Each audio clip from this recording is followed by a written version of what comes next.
Hi guys, welcome back to S English. मैं हूँ मेघा और आज भी हम अपना एरर करेक्शन एक्सरसाइज को कंटिन्यू करेंगे। फोकस हमारा आज रहेगा प्रोनाउन पे।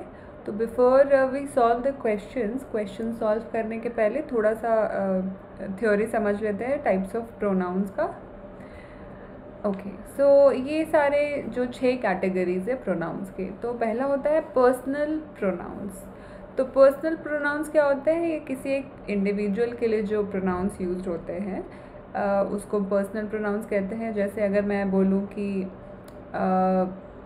मेघा वॉन्ट्स टू टीच, और नेक्स्ट सेंटेंस में अगर मेघा जो प्रॉपर नाउन है इसको मैं अगर प्रोनाउन से रिप्लेस करूँगी तो मैं यूज़ करूँगी शी वॉन्ट्स टू टीच। तो बिकॉज़ ये एक इंडिविजुअल के लिए यूज़ हो रहा है प्रोनाउन, तो इसको हम लोग पर्सनल प्रोनाउन कहते हैं। और किस किस तरीके के होते हैं ये?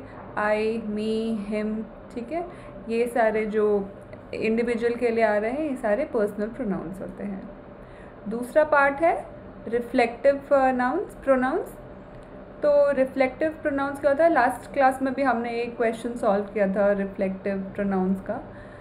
ये जो होते हैं ये जब भी कोई भी सेंटेंस में रिफ्लेक्टिव प्रोनाउन यूज़ होते हैं तो उससे ये समझ में आता है कि जो एक बंदा है वो खुद से या तो बात कर रहा है ना, या कोई भी एक इंडिविजुअल खुद से बात कर रहा है, कुछ सोच रहा है, ठीक है।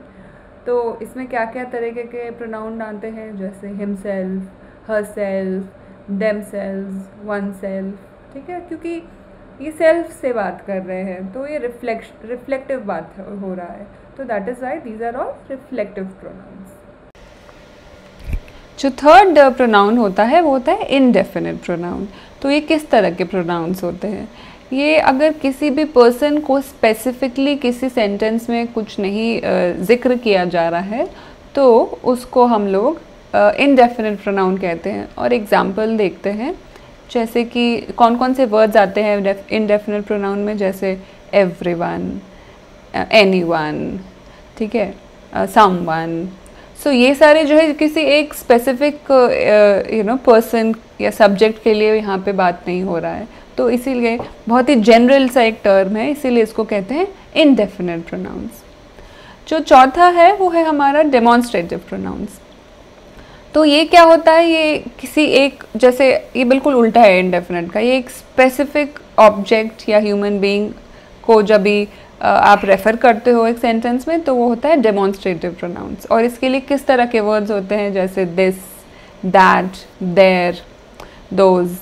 तो ये सारे जो वर्ड्स हैं ये होते हैं डेमोन्स्ट्रेटिव प्रोनाउंस। इंटेरोगेटिव प्रोनाउंस होते हैं, जैसे कि जैसे हमें वर्ड से ही समझ में आता है। इंटेरोगेट करना क्या होता है कि किसी से कुछ क्वेश्चंस पूछ रहे हो आप। तो सेंटेंस में आप अगर सोचो तो कौन कौन से वर्ड्स यूज़ होता है जिससे लगता है कि एक स्टेटमेंट नहीं, एक क्वेश्चन है। तो ऐसे वर्ड्स होते हैं जैसे व्हाट, वेयर, हाउ। तो ये सारे जो भी वर्ड्स हैं जिसमें क्वेश्चन जब भी पूछते हैं आप किसी सेंटेंस में, और वो क्वेश्चन जो क्वेश्चन है उसको कैसे डिफाइन होता है उस वर्ड से, वो होता है इंटेरोगेटिव प्रोनाउंस। और छठा जो है वो है रेसिप्रोकल प्रोनाउंस। तो रेसिप्रोकल प्रोनाउंस क्या होते हैं?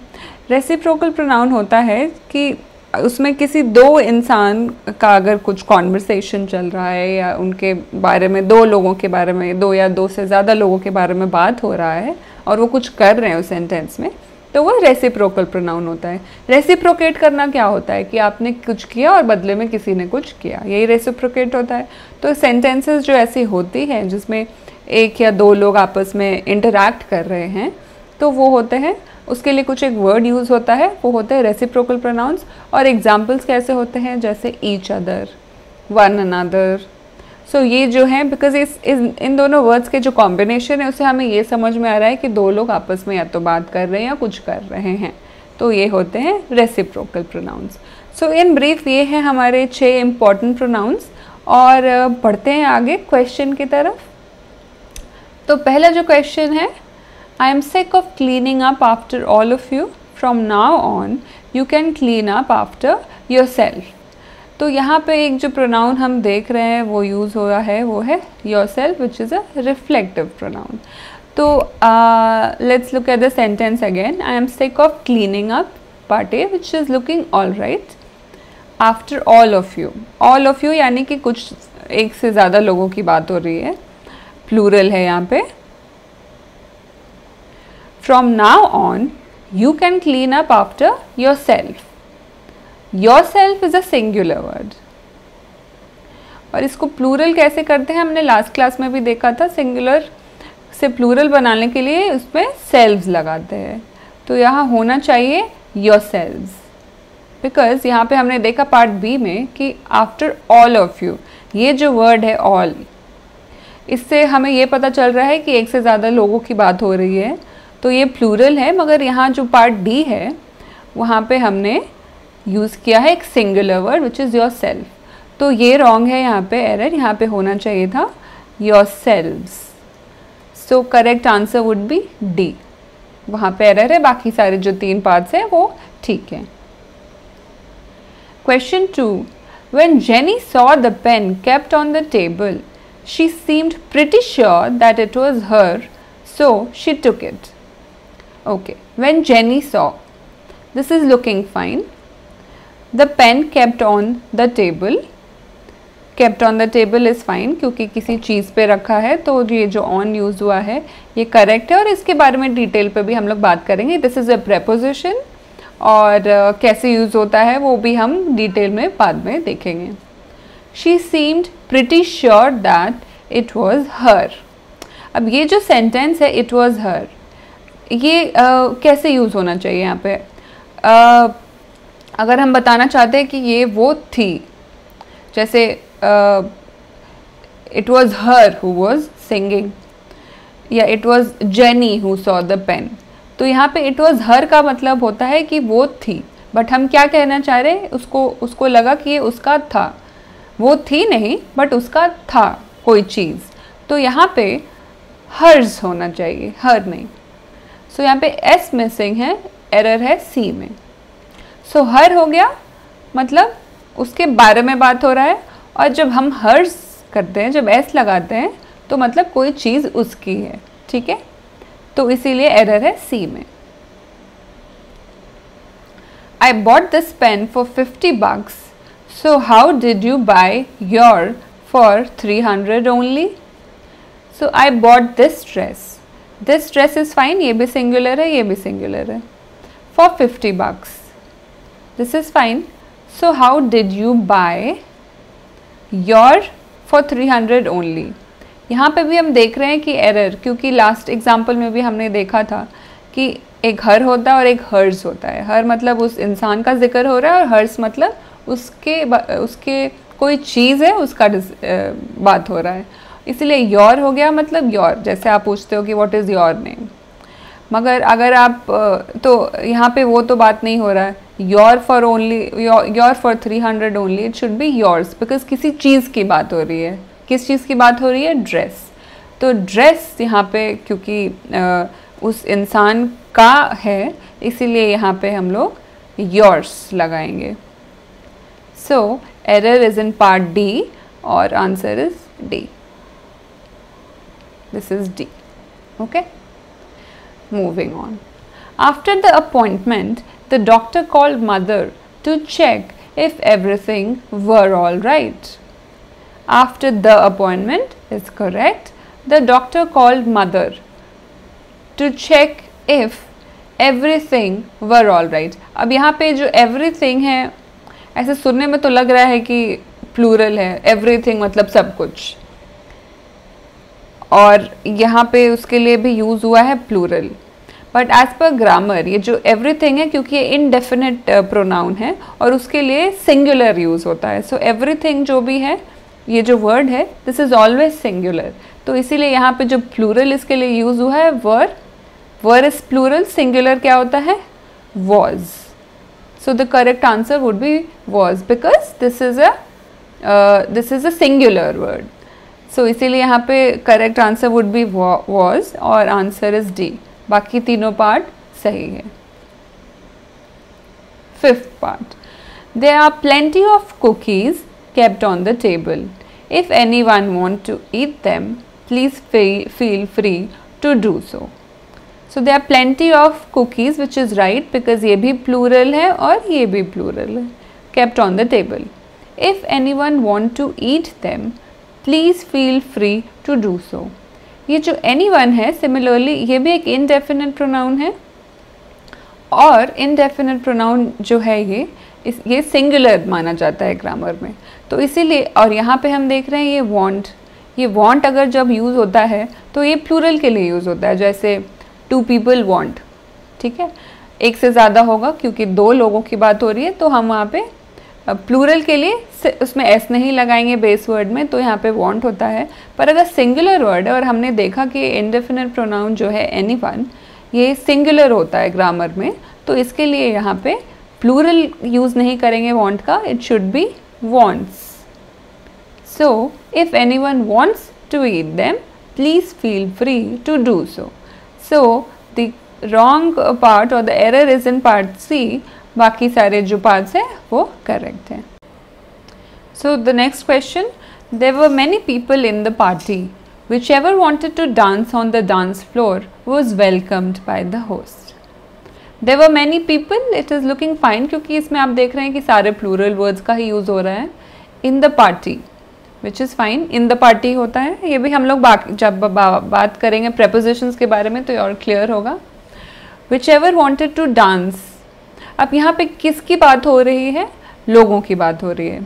तो ये जो word जो pronoun उनके लिए use हुआ है whichever, this is always used for a thing, ये कभी भी इंसान के लिए use नहीं होता है whichever. तो यहाँ पे error हमें दिख गया part C में, तो correct answer क्या होना चाहिए था? Whoever या whosoever wanted to dance on the dance floor was welcomed by the host. ठीक है, तो यहाँ पे whoever यूज़ कर सकते हैं हम या whomsoever यूज़ कर सकते हैं, राइट. तो ठीक है, तो आंसर हमारा होगा सी बिकॉज उस पार्ट में एरर है. Question 7, Shweta finished her coffee and wanted to go, but Meera said that there were another friends who were coming to join them. Shweta finished her coffee, this is fine, and wanted to go, but Meera said there were another friends. So ये जो another friend है, another use होता है, ये एक indefinite pronoun है और ये जो another है ये singular के लिए use होता है, ठीक है, that I want another cup of coffee, ठीक है, but यहाँ पे किसकी बात हो रही है? friends, which is plural. और another जैसे हमने देखा अभी should be is singular, तो error है कहाँ पे? another में. so क्या होना चाहिए यहाँ पे? but Meera said there were other friends who were coming to join them. other. So this is the correct word that has to be used before friends because friends is plural. So हमारा answer होगा C because error part C पे है. Mom asked Tom if he would bring the dirty dishes for cleaning kept in the living room. Mom said that are really gross. Okay, so mom asked Tom if he could bring the dirty dishes for cleaning kept in the living room. यहाँ तक तो ठीक है. तो Tom ने क्या बोला? that are really gross. So ये जो that है ये सिंगुलर है और आर रियली ग्रोस ये प्लूरल इसने यूज़ किया है. तो यहाँ पे एरर हमें दिख रहा है पार्ट डी में, तो क्या होना चाहिए इसका correct way of saying? Tom said those are really gross, या फिर अगर वो सिंगुलर की बात कर रहा है दैट इज़ रियली ग्रोस. तो यहाँ पे हम देख रहे हैं प्लूरल और सिंगुलर दोनों साथ में सेंटेंस में यूज़ हो रहा है, तो एक ही हमें रखना होगा, या तो प्लूरल या singular. So the better way of saying this would be Tom said that is really gross. So यहाँ एरर है पार्ट डी में, so हमारा आंसर रहेगा D. Okay, question number 9. Jojo wants a bicycle for his birthday, but neither of his parents want to buy it. Okay, Jojo wants, this is fine, a bicycle for his birthday, this is also fine, but neither of his parents want to buy it. So सो यहाँ पे जो pronoun use हो रहा है neither, neither of his parents. ये जो neither होता है दैट इज़ ऑलवेज सिंगुलर, ठीक है। बट यहाँ जो पार्ट डी है want to buy it, ठीक है। ये want कब यूज़ होगा? जब भी हम s नहीं लगाए हैं तो इसका मतलब ये प्लूरल है, और प्लूरल तो हम देख रहे हैं कि neither is a singular word, तो आइडियली यहाँ पे क्या होना चाहिए? wants, but neither of his parents wants to buy it, ठीक है। ओके, सो हमारा एरर दिख रहा है हमें पार्ट डी में, and this is our correct answer because बाकी सारे पार्ट्स करेक्ट है। Moving on, question number 10, Mohit wanted to find the way to the park. Rohan saw a traffic policeman, so he suggested him to go talk to that. So यहाँ पे error हमें कहाँ दिख रहा है? पार्ट डी जो है him to go to talk to that, तो ये जो दैट है जो इनडेफिनिट प्रोनाउन यूज़ हुआ है, इससे ये सेंटेंस एंड नहीं हो सकता है, तो इसके आगे कुछ होना चाहिए। क्योंकि अगर हम बोलते हैं कि ब्रिंग मी दैट, तो ऐसे तो हम लोग अगर कुछ मांगना चाह रहे हैं कि भाई मुझे वो पेन दे दो, तो हम ये तो नहीं बोलेंगे कि ब्रिंग मी दैट, हमें यूज़ करना पड़ेगा गिव कि ब्रिंग मी दैट पेन। या फिर हमें किसी से बात करना है तो I want to talk to that, this is an incomplete sentence, I want to talk to that person, right? So यहाँ पे ये missing है, तो it cannot end with that, ठीक है। तो एरर है हमारा पार्ट डी में, और ये हमारा करेक्ट आंसर होगा। तो यहाँ पे करेक्ट में क्या हो सकता है? So he suggested him to go talk to that person, या to talk to that policeman, या go to talk to him simply. So he suggested him to go to talk to him. That is also one way of putting this sentence. So ये error है, और बाकी जो 3 part है वो correct है। So the next question, question 11. Payal was very hungry, but when Sagar offered her something to eat, she said she would eat naan sandwiches. So part A is fine, part B भी ठीक है, part C भी ठीक है। तो अभी हम क्या देख रहे हैं error? None sandwiches, she would eat none sandwiches. तो ये जो सैंडविच है what is that? This is a noun. और ये जो नन सैंडविच अगर जो बात कर रहा है, तो यहाँ पे ये जो प्रोनाउन है none, which is an indefinite pronoun, इसको हम लोग एडजेक्टिव की तरह ऐसा लग रहा है कि यूज़ हो रहा है सेंटेंस में, बिकॉज वो कैरेक्टरिस्टिक बता रहा है एक सैंडविच का कि नन सैंडविच। बट वो क्या कहना चाह रही थी कि मैं जितने भी सैंडविच है मैं एक भी नहीं खाऊंगी। So what should be the right way of saying it? She would eat none of the sandwiches. तो ये होना चाहिए correct way of saying it. तो एरर हमें दिख रहा है पार्ट डी में, तो ये हमारा करेक्ट आंसर रहेगा। Question 12. The teacher said that Priya could bring any of her parents for the meeting. Which shall I ask to come? She wondered. Okay. तो यहाँ पे कौन सा प्रोनाउन हमें दिख रहा है? हमें एक विच दिख रहा है, which is N indefinite, which is N interrogative pronoun, because ये क्वेश्चन पूछ रही है अपने आप से कि विच शैल आई ब्रिंग। तो ये जो विच है ये यूजुअली यूज़ होता है सिर्फ ऑब्जेक्ट्स के लिए, बट ये बात कर रही है अपने पेरेंट्स के लिए जो कि पीपल हैं, पर्सन है। तो ये एरर हमें दिख रहा है यहाँ पार्ट सी में। तो आइडियली क्या होना चाहिए? whom shall I ask to come? she wondered, right? because whom is used for people, है ना, and which is used for objects. So ये एरर है पार्ट सी में, तो ये हमारा करेक्ट आंसर होगा। Okay, so the next question, when rain started the male peacocks danced and sang in the park who attracted nearby females. When rain started is fine, the male peacocks dance. ठीक है, तो peacocks की बात हो रही है कि वो नाचने लगे जब भी बारिश हुआ। And sang in the park who attracted nearby females. तो क्या अट्रैक्ट किया? पिकॉक्स ने या फिर उनके सॉन्ग एंड डांस ने? तो यहाँ पे जो ये वर्ड यूज़ हो रहा है who, ये यूज़ हो रहा है कि जब वो गाने लगे तो वो गाना जो है और वो जो नाच है उससे फीमेल पिकॉक्स अट्रैक्टेड हो गई। बट ये जो वर्ड है who, the pronoun, this is used for people, not for things.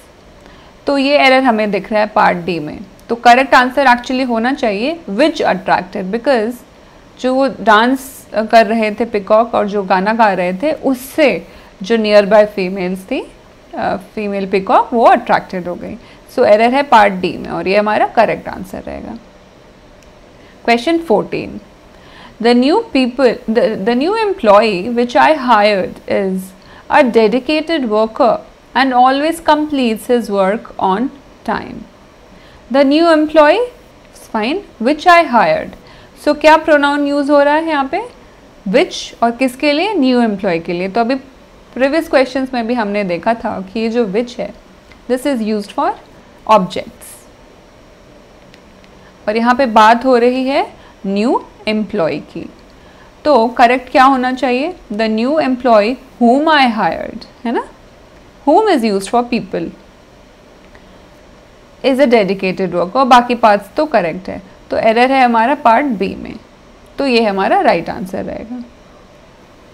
15, the large park that she used to visit when she was young had been around for many years and was a popular gathering spot for children. Okay, the large park, which is fine, that she used to visit when she was young. अच्छा, अभी इस question को समझने के लिए हमें sentence को देखना पड़ेगा। दो तरह के एक सेंटेंस होते हैं, एक होता है रिस्ट्रिक्टिव और एक होता है नॉन रिस्ट्रिक्टिव। तो ये जो नॉन रिस्ट्रिक्टिव होता है वो ऐसे सेंटेंस होते हैं जिसमें से अगर कुछ पार्ट आप अगर हटा दो तो जो मेन जो आप कहना चाह रहे हो, जिस्ट ऑफ द सेंटेंस है, उसमें कोई फ़र्क नहीं पड़ता। इसमें क्या कहना चाह रहा है कि the large park which that she used to visit when she was young। तो ये जो कॉमा के अंदर जो पार्ट है, अगर इसको भी हम हटा दें तो large park had been around for many years and was a popular gathering spot for children. तो ये जो पार्ट है इसको अगर हम हटा दें तो भी जो जिस्ट ऑफ द सेंटेंस है कि वो पार्क जो है वो बच्चों के लिए बड़ा ही पॉपुलर गैदरिंग स्पॉट है, उसमें कोई डिफरेंस नहीं आ रहा। तो ऐसे जो क्वेश्चंस है जिसमें कुछ पार्ट, और ये आप कैसे समझ पाओगे? वो जो पार्ट यूजुअली कॉमा में होते हैं जिसको आप हटा सकते हो, और उसके बाद भी जो मीनिंग है सेंटेंस का वो सेम ही निकल के आ रहा है। तो ऐसे वर्ड्स, ऐसे सेंटेंसेस होते हैं नॉन रिस्ट्रिक्टिव सेंटेंसेस। जब भी नॉन रिस्ट्रिक्टिव सेंटेंस होता है तो वो जो पार्ट है, जो नॉन रिस्ट्रिक्टिव पार्ट जो विद इन कॉमा है, वो कभी भी दैट से शुरू नहीं होता है। किससे शुरू होता है? ये विच। it always begins with which. So the right way to say this would be the large park which she used to visit when she was young had been around for many years and was a popular gathering spot for children. So error हमें दिख रहा है part B में। तो 16 question है, the woman that volunteers at the local homeless shelter will sing at the opera tonight. So again हम देख रहे हैं कि एक नॉन रिस्ट्रिक्टिव क्लॉज है, बिकॉज ये जो पार्ट है that volunteers at the local homeless shelter, ये एक एडिशनल है। ये इसको अगर आप हटा भी दो तो जो मेन स्टेटमेंट है कि the women will sing at the opera tonight, उसमें कोई डिफरेंस नहीं आता है। तो बिकॉज एक नॉन रिस्ट्रिक्टिव सेंटेंस है। पिछले क्वेश्चन में हमने देखा कि एक जो पार्क की बात हो रही थी, ठीक है, तो पार्क यानी एक ऑब्जेक्ट है और उसके लिए जो रिस्ट्रिक्टिव क्लॉज, जो नॉन रिस्ट्रिक्टिव प्रोनाउन यूज होता है वो होता है विच। और जब ह्यूमन बींग्स की बात होती है, यहाँ पे क्या है? वुमेन, उसकी बात हो रही है। तो ये पर्सन के लिए जो नॉन रिस्ट्रिक्टिव क्लॉज है जो यूज होता है वो होता है हु या होम, ठीक है। बट यहाँ पे who would be more correct. So the person who volunteers at the local homeless shelter will sing at the opera tonight. So the correct answer would be B.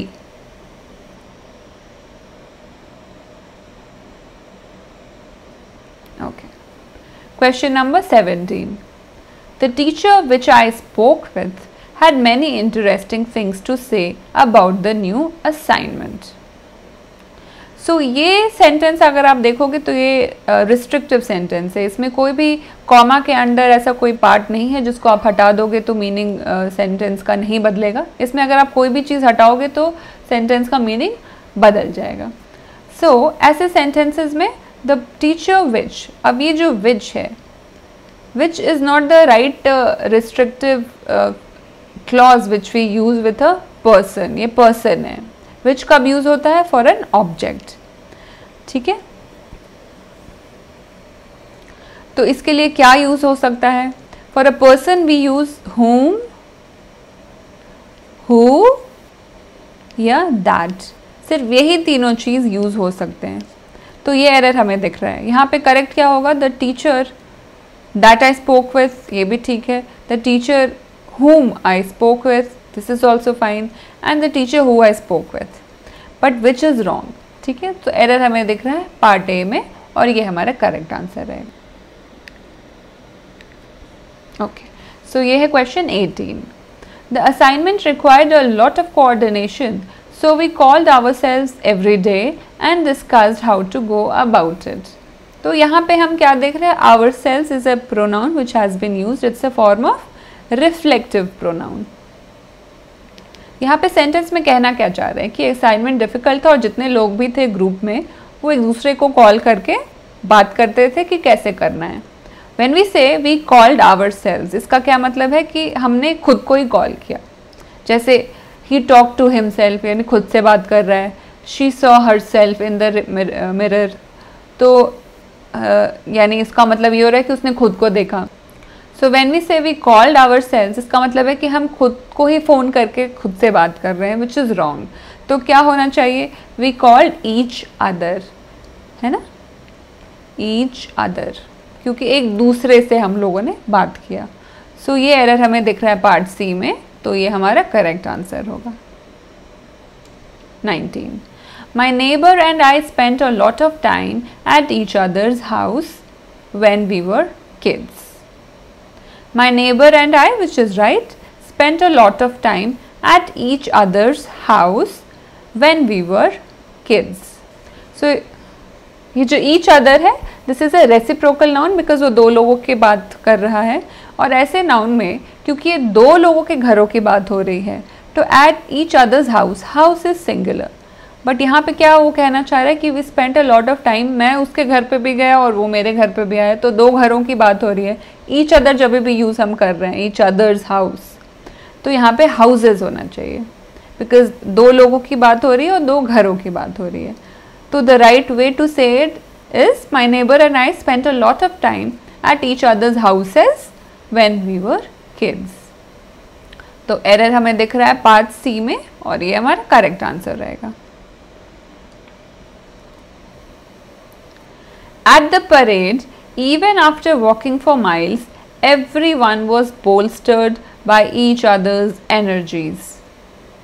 सो यहाँ पे भी each others energies. तो अभी last example में हमने क्या देखा था कि दो घर की बात हो रही थी, तो इसीलिए वो प्लूरल होना चाहिए था और यहाँ पे यूज़ हुआ था सिंगुलर। और बट ये हमें ध्यान रखना है कि this is a countable noun, house जो है this is a countable noun, इसीलिए इसको हम प्लूरल बना दिया सिंगुलर से। हाउस है सिंगुलर और हाउसेज हो गया प्लूरल। मगर जब यहाँ पे बात हो रही है ईच अदर्स एनर्जीज, एनर्जी जो वर्ड है this is not countable, this is an uncountable noun। तो इसका मतलब क्या होता है? लास्ट क्लास में हमने देखा था अनकाउंटेबल ना तो सिंगुलर होता है तो प्लूरल भी नहीं बना सकते उसको हम, बट यहाँ पे प्लूरल बना दिया गया है। तो एरर है पार्ट डी में, क्योंकि इसका correct way of saying it should be everyone was bolstered by each other's energy, because energy is a uncountable noun। ठीक है, तो ये था हमारा 20 क्वेश्चंस रिलेटेड टू प्रोनाउन। अगले क्लास में हम वर्ब्स की बात करेंगे और एरर क्वेश्चन सॉल्व करेंगे, थोड़ा सा समझेंगे कि वर्ब्स को कैसे सेंटेंसेस में यूज़ होता है।